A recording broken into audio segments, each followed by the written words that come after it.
बिस्मिल्लाहिर्रहमानिर्रहीम। 9वीं जमात की चश्मान नरगिस नव निहालां। आज हम इसमें ज़रफ़ की अक़साम के हवाले से गुफ्तगू करेंगे।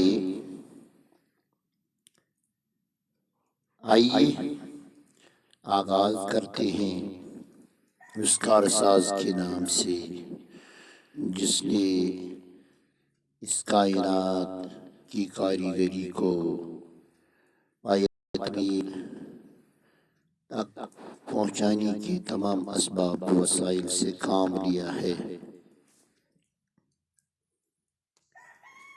इसमें ज़ात के अक़साम,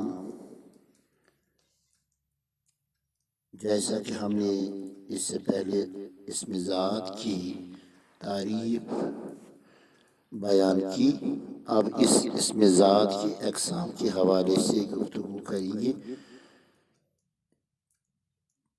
जो कि इस तरह है। एक यानी इसमें तस्गीर या इसमें मुस्ग़िरा, दो इसमें मुकब्बिर, तीन इसमें ज़र्फ़, चार इसमें आला, पाँच इसमें सौत। इसमें तस्गीर या मुस्ग़िर का मफ़हूम है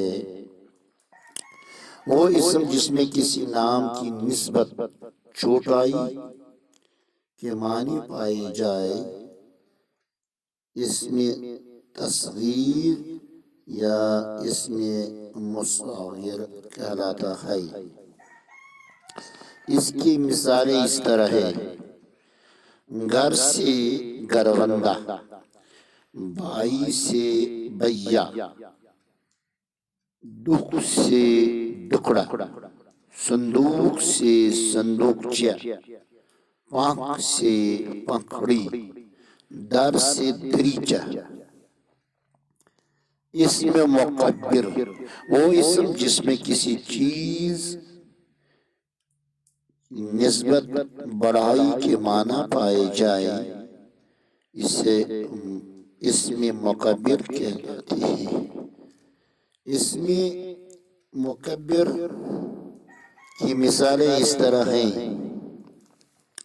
लाठी से लठ, घड़ी से घड़ियाल, छितरी से छतर, राह से शहराह, बाज से बतंग, जोर से शहजोर वगैरह। तीसरी किस्म इसमें ज़रफ़। इसमें ज़रफ़ उस इसम को कहते हैं जो जगह या वक़्त के माना दे, या हम यूं कह सकते हैं ज़रफ़ के माने बर्तन या समाई के होते हैं। इसमें ज़रफ़ वो इसम होता है जो जगह या वक़्त को मुतय्यन कर देता है,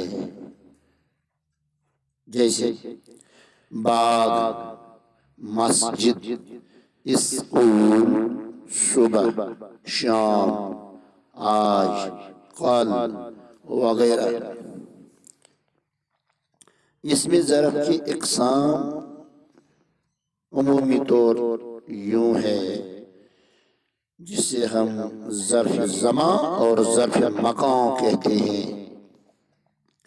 ज़र्फ़ ज़मान वो इसम होता है जिसमें किसी वक़्त या ज़माने को ज़ाहिर किया जाता है, जैसे सेकंड, मिनट, घंटा, दिन, रात, सुबह, शाम, दोपहर, सपहर, हफ्ता, महीना, साल, सदी, परसों वगैरह। ज़र्फ़ मकान यानी इस ज़र्फ़ मकान में किसी जगह या मकाम को ज़ाहिर किया जाता है, जैसे मस्जिद, मशरिक, मैदान, मंडी, स्कूल, ज़मीं, आसमां, मदरसा वगैरह। اور ایک قسم اسم ذات کی ہے اسم اعلیٰ۔ اسم اعلیٰ اس اسم کو کہتے ہیں جس میں کسی آلہ یعنی اوزار یا ہتھیار کو ظاہر کیا جاتا ہے، جیسے گھڑی، تلوار، چھری، قلم، چھلنی وغیرہ۔ اسی طرح اور ایک قسم اسم صوت، وہ اسم جو کسی انسان یا حیوان کی آواز دے، اسے صوت کہتے ہیں۔ اس کی مثالیں ہیں مرغی کی آواز، چوں چوں چڑیا کی آواز، گٹرگو کبوتر کی آواز، اور بھی دوسرے جانوروں یا پرندوں کی جیسے کوے کی کائیں کائیں وغیرہ۔ تو اس طرح آج ہم نے اسم ذات کی اقسام کو یہاں بیان کیا ہے تاکہ ہمیں جب ضرورت ان اقسام ذات کی دوران درس میں